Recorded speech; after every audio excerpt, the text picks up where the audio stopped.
Welcome to the Rising Entrepreneurs Podcast, where we feature top founders and entrepreneurs and their journey. Now, let's get started with the show.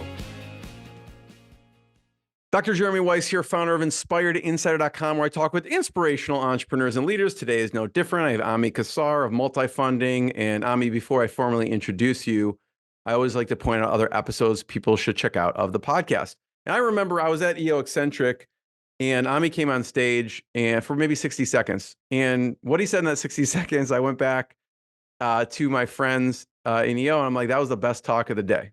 So we'll talk about some of the things that you talked about in that 60 seconds, but in general, what you do and how this relates to, it really helps business owners. But some past episodes include, since this is going to be part of the EO series as well, I had EO Nashville member Robert Hartline. He built up a chain of cell phone stores to over $100 million.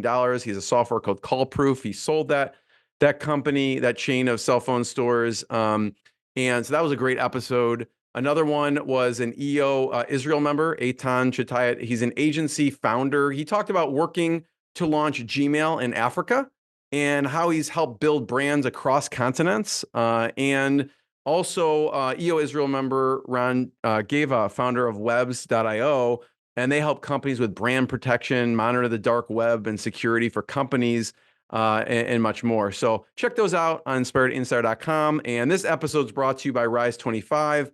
At Rise25, we help businesses give to and connect to their Dream 200 relationships. How do we do that? We actually do that by helping you run your podcast, or an easy button for a company to launch and run a podcast. So we do the accountability, the strategy, and the full execution. You know, I mean, we call ourselves the magic elves that run in the background to make it look easy for the host and the company so they can develop amazing relationships and create amazing content. You know, for me, the number one thing in my life is relationships, and I'm always looking at ways to give to my best relationships. And I found no better way over the past decade to profile the people and companies I most admire and share with the world what they're working on. So if you've thought about podcasting, you should. If you have questions, go to rise25.com. Ami also has a podcast, and you can check it out on multifunding.com on their resources and podcast page. So just without further ado, Ami Kassar is the founder and CEO of MultiFunding. They're a Philadelphia-based consulting firm that specializes in helping business owners across the United States.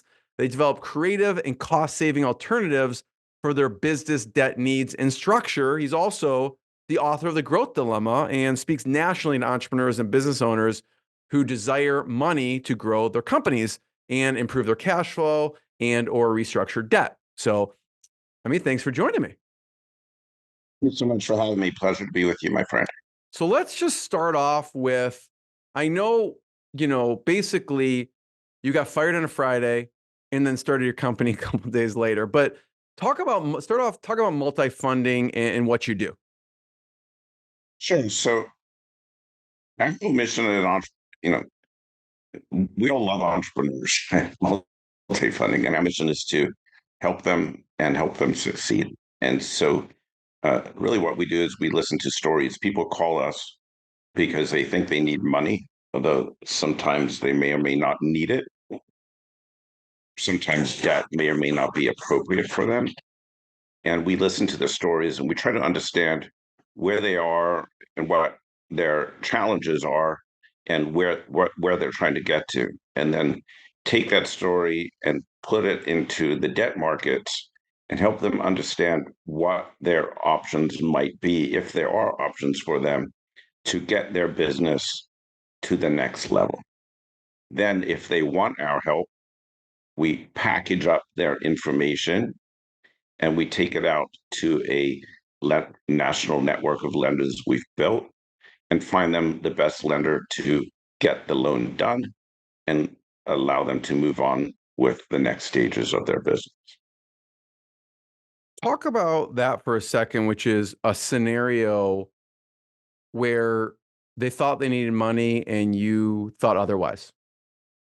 Because you have some really good insights into when people come to you, and you may make recommendations against maybe what that person's thinking, and sometimes you probably get pushback. Well, I mean, there are a number of examples, but if you have a good strategy and you run a good business, money is the easiest thing to solve for. But if you think money is going to fix all your problems, it's usually going to make them worse. So sometimes people will call and they'll say, I need $1 million. And the next question is, for what? And the answer is, I don't know, I need $1 million. And the answer is, that's not good enough. And then you're helping me think of a story early on when someone was adamant that they needed $1 million. And I said, okay, tell me the story, your financials of your business. And it sounded like if they were lucky, they were going to get $100,000 where their business was. And I told them that. And he said to me, don't you understand? I need $1 million. And someone told me they can get it for me. Really? And under what conditions? Yeah, well, all I have to do is wire them $10,000 and they'll get me $1 million. That's so if you need money, you need to have a good idea about what you're going to use it for. The money is going to cost you money. You're going to pay interest on it. And you have to have a strong thesis about how you're going to make a lot more money than the interest is going to cost you. And can you afford the monthly payments? Otherwise, it's a bad idea. Sometimes people also think they need more money than they actually do. So one time, I think I shared this story in the book, but a woman called, and of all things, she had invented the world's greatest horse shampoo. Horse shampoo. Horse shampoo. Okay. And some jerk had taken the only $40,000 she had to write a business plan for a $5 million raise. And if I'd taken the time to print out the thing, I would have probably killed a few trees in the process. And she needed $5 million to buy her building and get her equipment and hire her management team. And I asked her, have you sold anything yet? And she said to me, you don't understand. I can't sell anything until I have all this stuff. And I said, no disrespect, but you need to burn that business plan and go find a co-packing facility and go start knocking on doors and try find a place uh, and try see if you can actually get customers buying this stuff. She didn't like that, which is okay. I never heard from her again, but I can't imagine she got her $5 million. Hopefully, just a minimum viable product to test the market.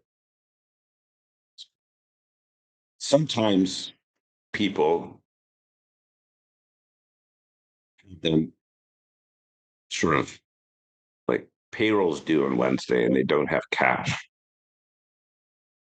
And there are in the world these incredible temptation of these predatory lenders who are offering you the money in your bank account in 24 or 48 hours. And we don't do those loans. We're going to encourage that entrepreneur to do is to slow down, cut some payables, find some other ways to do it, stretch some things, but these exorbitant, fast moving, high interest loans, those are like oftentimes last nail in the coffin. I'm not in the business of putting the last nail in any entrepreneur. Let's talk through, some scenarios, right? So we'll talk through some scenarios where maybe someone wants to buy a business, maybe a scenario where someone wants to buy out their partner, an expansion, hiring people. And that's kind of goes into when you got on stage, your compelling 60-second talk that I still remember. Start off talking about expansion loans? Well, but let me just back up for 30 seconds if I can. Sure. When it comes to acquisitions, and in fact, in a lot of the work we do, we use the SBA products. And the SBA has a major branding problem, a little bit like EOS implementers. Okay. So people think EOS in EO is religion. Yet your EOS experience is really as good as the person who's helping you through it. And some of them are amazing, and some of them are conducting practice. With SBA loans, people think that their friend's experience with an SBA loan is the SBA. Or people think that their experience with a particular lender, maybe historically, as the SBA. And that's not the truth. There are about 1,200 lenders in the country who do SBA loans, but only really about 100 who know what they're doing. And so sometimes people get stuck with the wrong lender, or they get stuck in a big bank where someone's giving them misinformation about the SBA. So the key about SBA lending, if it's the right thing for you, is being with the right lender. And we have hired and fired a lot of SBA lenders over the years. So with that fabric, SBA is an incredible tool if you want to buy a business or buy out a partner. One thing people don't know is a lot of people don't know, if you want to buy a business that's just like yours, the SBA will consider that to be an expansion loan. And you can do that with 0% down. So it's essentially 100% financing on a 10-year note without any prepayment penalty. That's what an expansion loan is, and we do them all the time. If it's a business that is not like your business today, or you don't have a business today, you can do that 10% down, or sometimes even 5% down. Again, the benefit, 10 years to pay the loan back. And if you have a partner in your business who you want to buy out, you can also do that with 0%. And I'm happy, Jeremy, if you want to go into some of the more important mechanics of an SBA acquisition. But whether it's a partner buyout or straight acquisition or an expansion loan, a lot of it's going to come down to the appraisal. And the SBA lender is required by law to order an appraisal of the business by an SBA approved appraiser. And the methodology is essentially around cash flow. And so sometimes a great way to pop the air out of the bubble on these valuation questions is get the appraisal. It cost about $2,500, even earlier on in the process, even if maybe you're going to have to order it again. And if the appraisal is the appraisal, and then if the buyer and seller agree on that number, you can move on. And the same holds true for a partner. So if, Jeremy, you have a partner in your business and one of you wants to go, it's pretty easy. And you're 50-50 partners, order the appraisal, say the appraisal comes in at $2 million. Either of your shares worth $1 million. And then you can decide, does one want to buy the other out? It provides some logic. The thing about business is, if you're going to go buy a house or want to sell your house, if I go into Zillow today and my house says my house is worth $1 million, my house is worth somewhere between $900 and $1.1 million. but it's not worth 10. Okay. And that's what the appraisal process helps with in the SBA. And oftentimes, the transactions we help people with are actually quite friendly. An employee wants to buy a company from a business, and that's the legacy that the owner wants to leave. Sometimes it's an interfamily transfer, etc. Sometimes partners, in a happy way, just want to go on and do different things. That was your compelling, one of my favorite talks of the event was that 60-second talk you gave about the expansion loan. And I immediately went back and told a bunch of people who were looking at doing that exact thing and buying something similar, a similar business. There was a scenario where you had someone and they bought out, because some people think, well, I own 10%. I think the person in this scenario, their partner owned 90%. What are some of the things that you saw in that scenario that, with the process that people should know about? Scenario. This was actually a YPO friend of mine out of Philadelphia, whose first job out of college was at a company, and he worked there for before he bought it. I'm going to go say 30 or 35 years, and he became the owner, almost like a son to the owner. And over time, he had collected some equity. I think he had 10% equity in the company. And then it was time that the owner wanted to retire. And the transaction was possible. So there was an appraisal of the business. In this case, it included some real estate.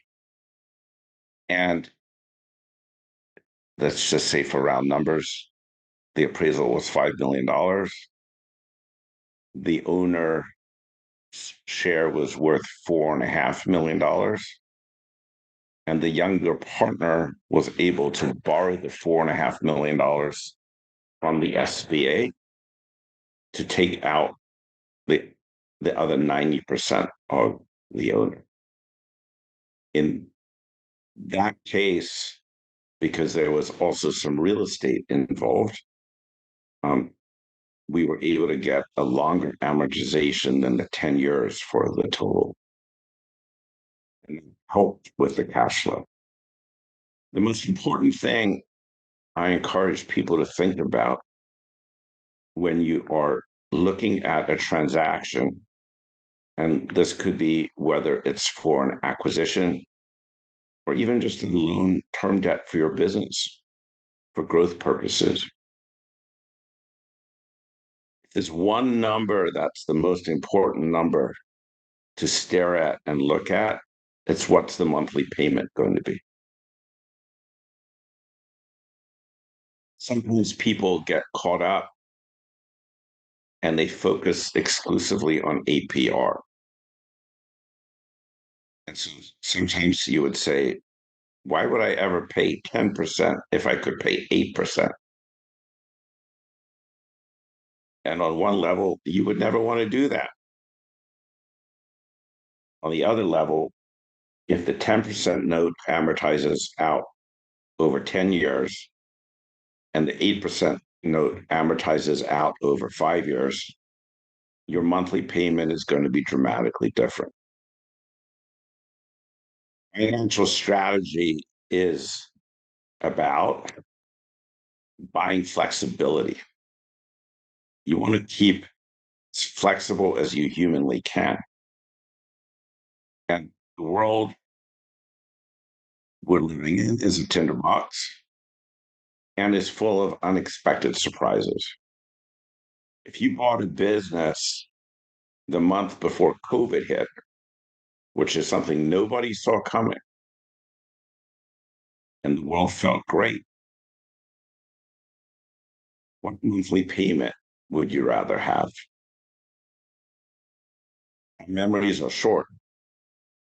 Trees don't grow to the sky forever, and businesses rarely ever go in a straight line.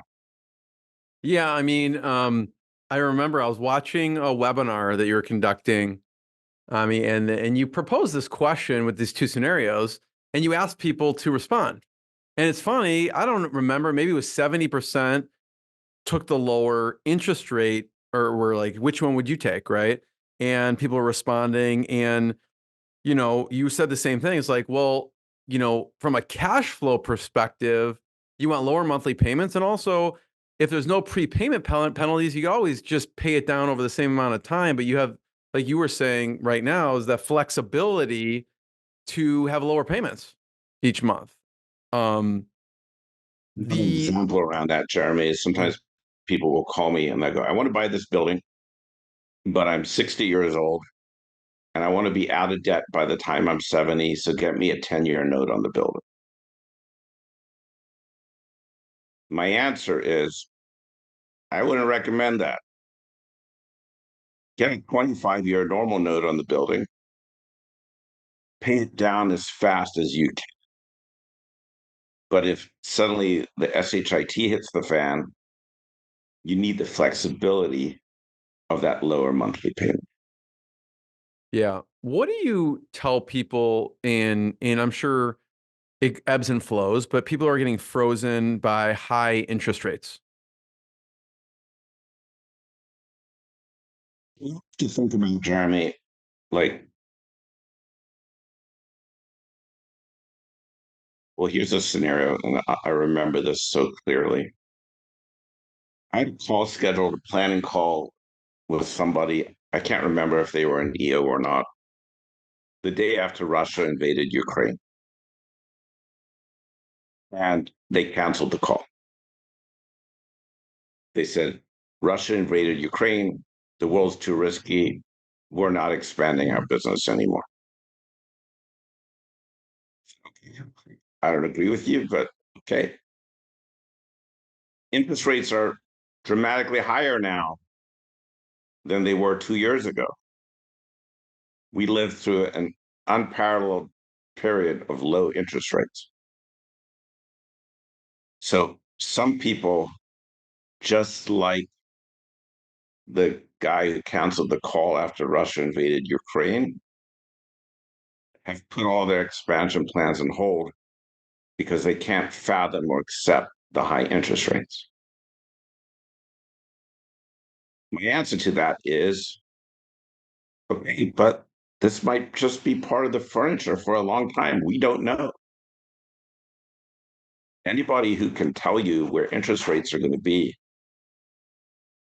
or predict it with a straight face where interest rates are going to be by the end of 2024 is lying. We are living in there's no playbook for the economic dominoes of COVID.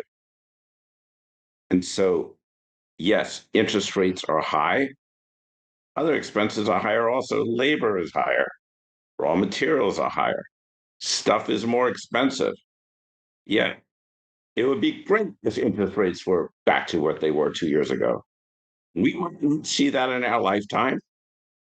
So either accept it or stop investing. But realize that you might be freezing yourself. A guy called me, a friend of mine, several months ago, and he'd been eyeing acquisition for 10 years. Exact same type of business that he is. The competitor was ready to retire. He dreamed about this acquisition for a decade, and he was frozen by the higher interest rate. We did the math.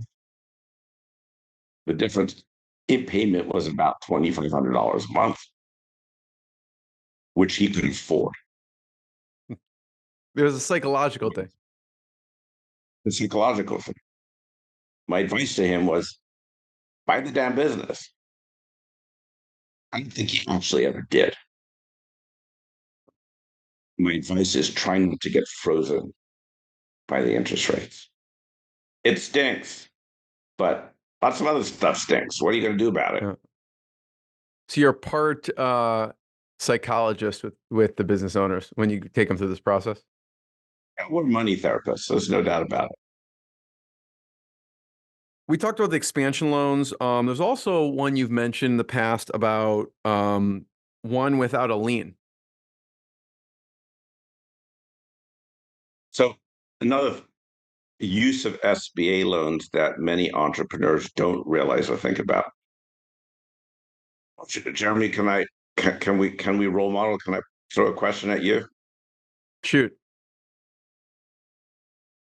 If Uncle Joe gave you a gift, $350,000, and he said to you, you have to invest it in your business and use it for things that you're not doing today in the next year, or he's taking it back, what would you do with the money?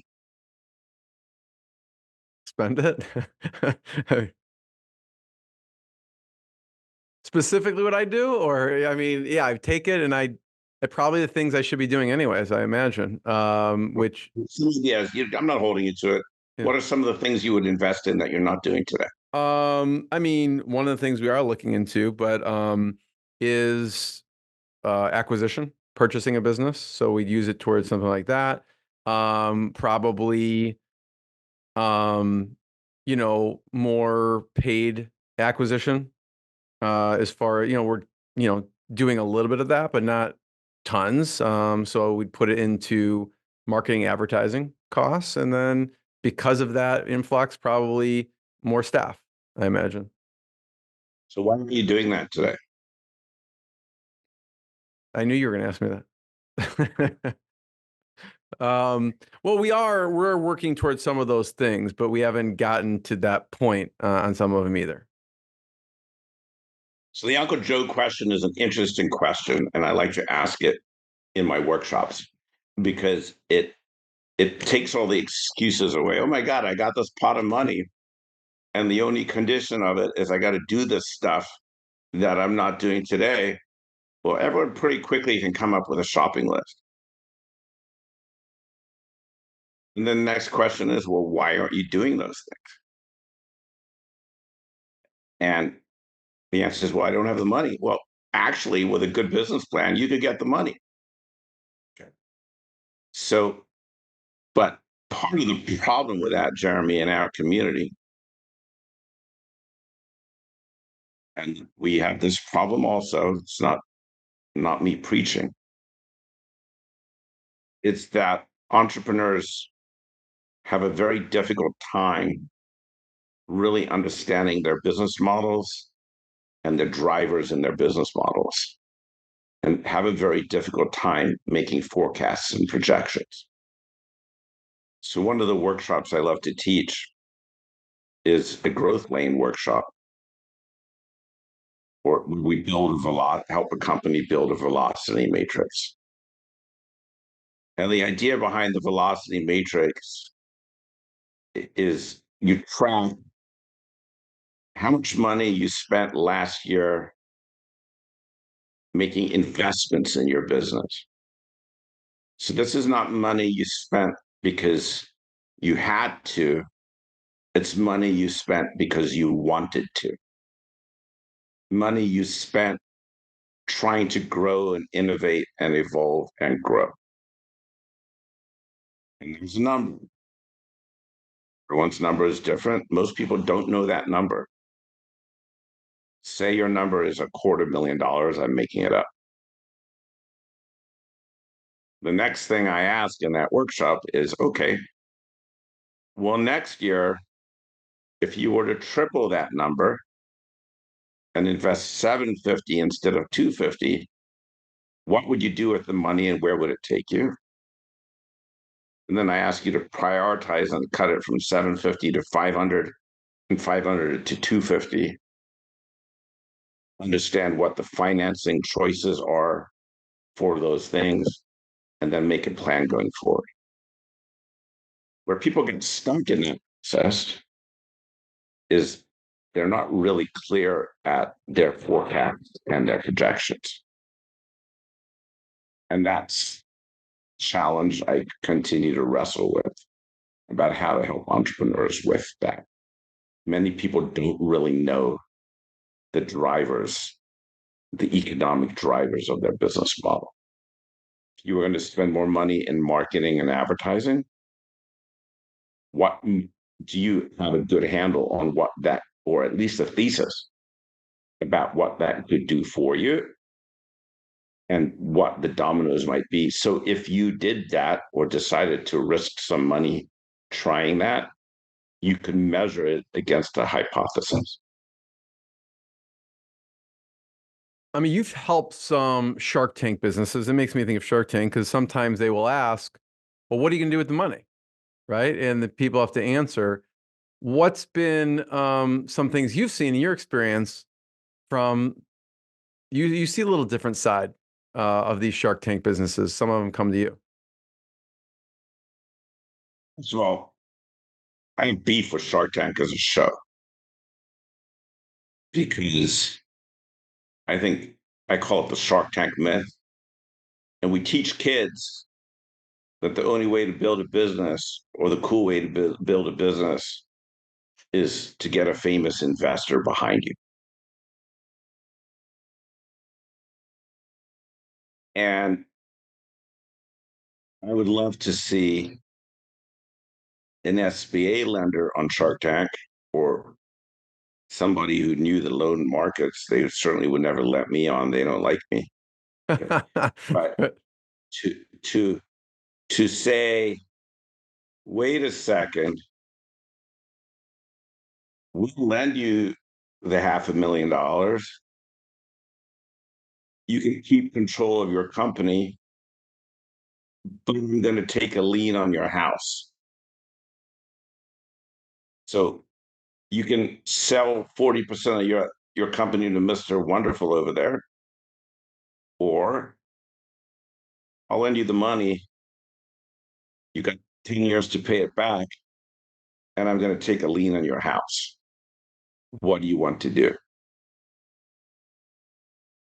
And not in all scenarios are there lending options for those companies.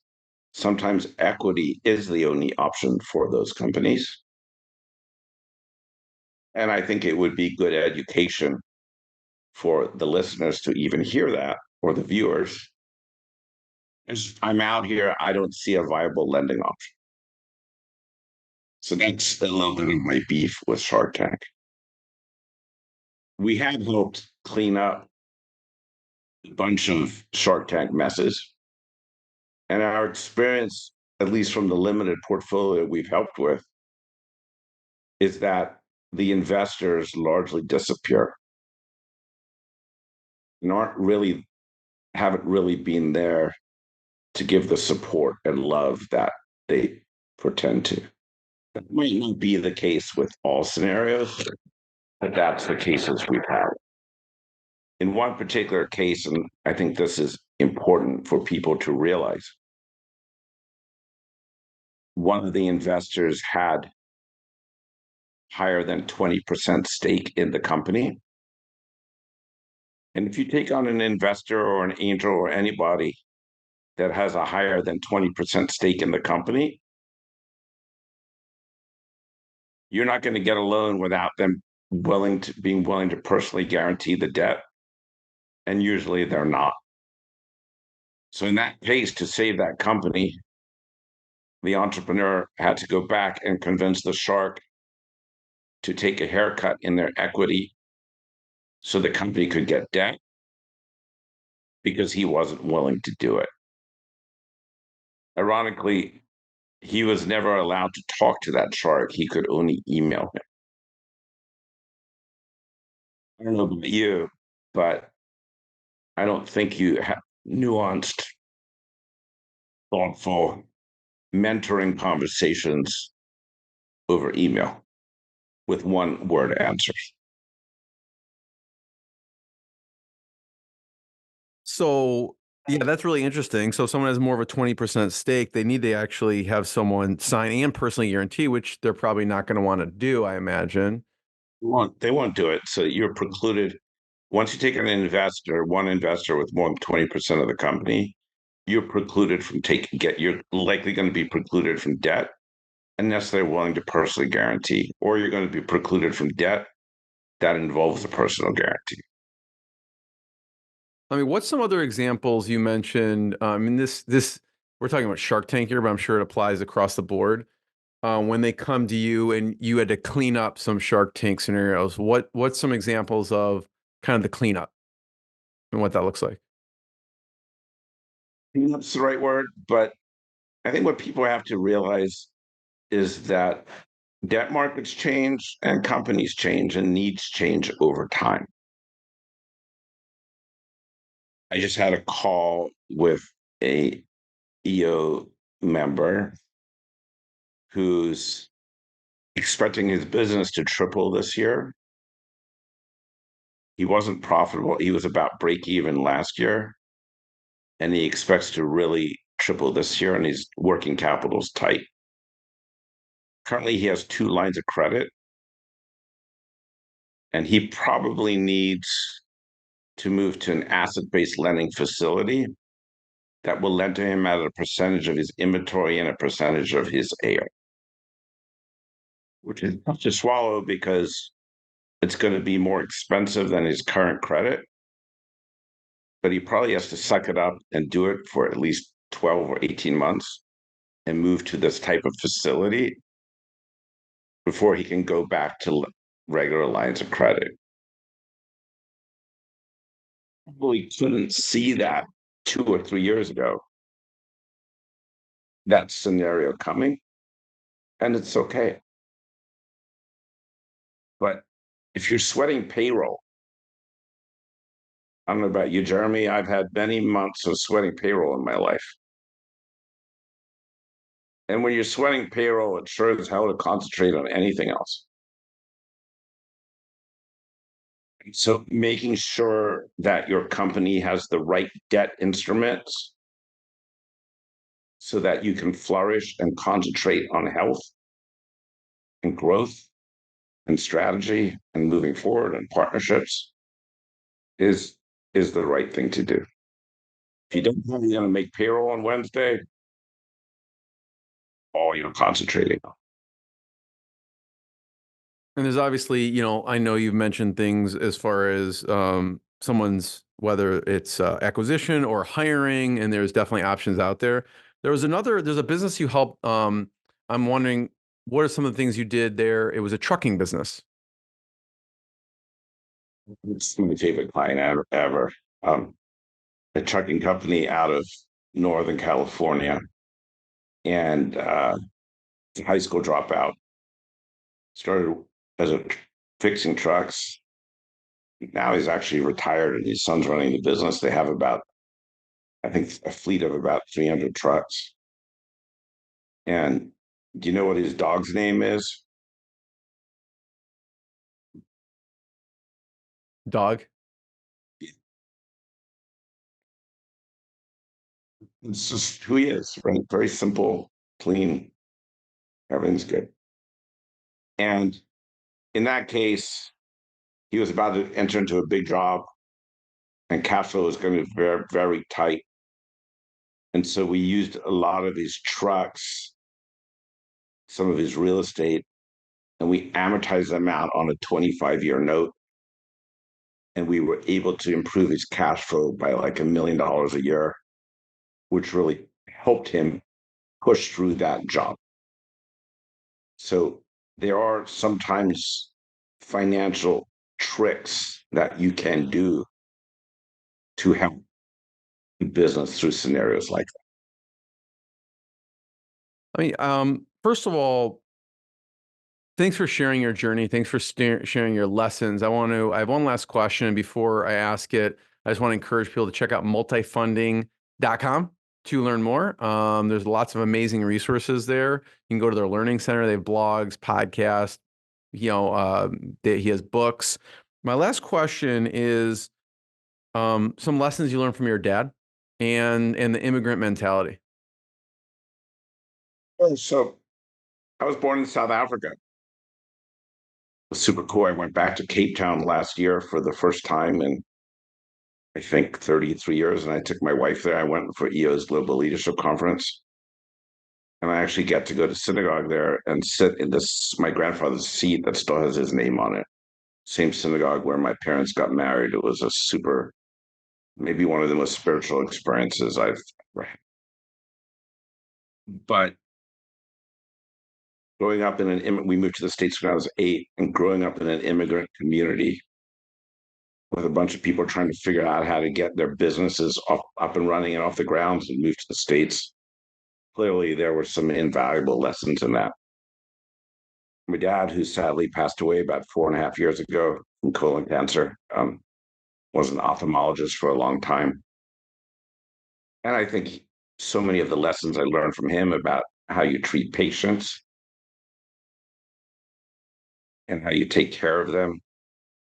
We try to think of ourselves as loan doctors. I'm not suggesting when you have someone's eyesight on your knife, that's kind of like what we do. It's not a fair comparison. But we follow the same philosophy and the same level of care, and making sure people understand their options. Our whole philosophy in our company is treat people like we would want to be treated. I had my lights turned off a couple of times when I was building my business. Easy to give advice, it's harder to follow it. And I don't want it to happen to anybody else. Thank you so much. Thanks for sharing the stories and journey. Everyone check out multifunding.com and more episodes of the podcast. And thanks, Ami, and thanks, everyone. We'll see you next time. Thank you, Johnny, for having me. Thanks for listening to the Rising Entrepreneurs Podcast. This episode is powered by Rise 25. Please subscribe and check out future episodes.